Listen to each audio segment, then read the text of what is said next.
जय Hind. Supreme court ने पैतृक संपत्ति को बाहरी व्यक्ति को बेचा जा सकता है या नहीं, उस मामले पर एक जजमेंट सुनाया है। इसी विषय से जुड़ा आज हम विश्लेषण करते हैं। अक्सर पैतृक संपत्ति को लेकर कई लोगों के और कई परिवारों के बीच में तरह तरह के प्रश्न खड़े होते हैं और बहुत सी बार पैतृक संपत्ति को लेकर झगड़ा इतना बढ़ जाता है कि मामला कोर्ट तक पहुंच जाता है।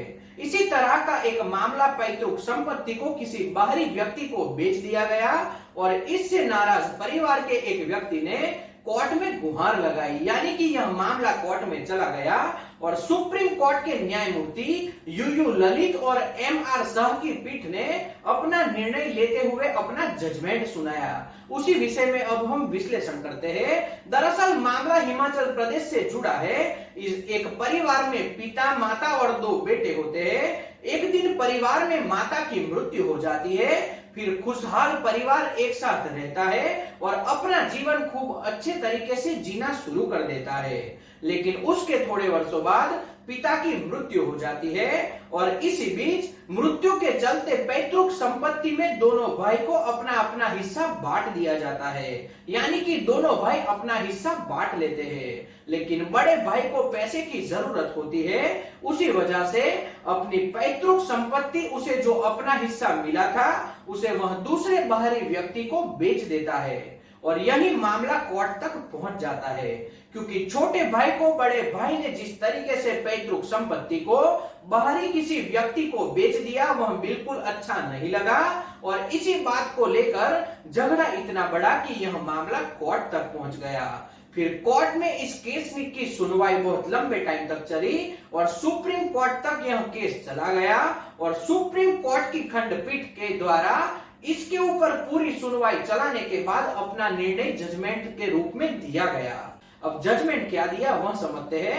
सुप्रीम कोर्ट की खंडपीठ ने बताया कि हिंदू उत्तराधिकारी कानून की धारा 22 के तहत जब पैतृक संपत्ति का किसी बाहरी व्यक्ति को बेचना है, उससे पहले परिवार के सभ्य को उस प्रॉपर्टी को बेचने के लिए बताना चाहिए, क्योंकि पैतृक संपत्ति का सबसे पहला अधिकार परिवार के सदस्यों का होता है, ऐसा कोर्ट ने बताया।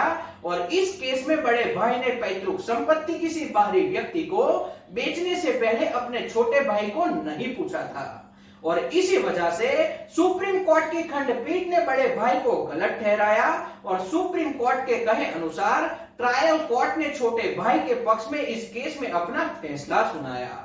इस केस के जरिए सुप्रीम कोर्ट ने स्पष्ट रूप से बताया है कि किसी भी परिवार में अगर किसी बुजुर्ग की मृत्यु हो जाती है और परिवार की पैतृक संपत्ति का बंटवारा किया जाता है, तो सबसे पहला अधिकार परिवार के सदस्यों का ही होना चाहिए और बंटवारा होने के बाद भी परिवार का कोई सदस्य अपने हिस्से की प्रॉपर्टी अगर किसी बाहरी व्यक्ति को बेचना चाहता है, तो ऐसे में उसे सबसे पहले अपने परिवार के सदस्यों को उस प्रॉपर्टी को खरीदने के लिए बताना चाहिए। यानी कि आप समझिए, कोई प्रॉपर्टी है, वह बाहरी व्यक्ति को बेचने से पहले परिवार के सदस्य को बोलना चाहिए और उसके बाद अगर परिवार का कोई सदस्य इस प्रॉपर्टी को नहीं खरीदता, ध्यान से सुनिए, नहीं खरीदता, उसके बाद ही अपने हिस्से की पैतृक संपत्ति किसी बाहरी व्यक्ति को बेची जा सकती है। यह सुप्रीम कोर्ट ने अपने जजमेंट में स्पष्ट किया है।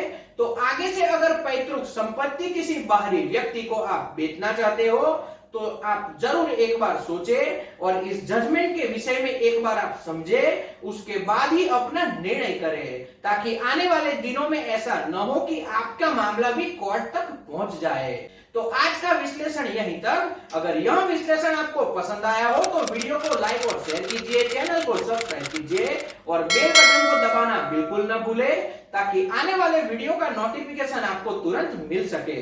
तो आज का वीडियो यहीं तक। जय हिंद।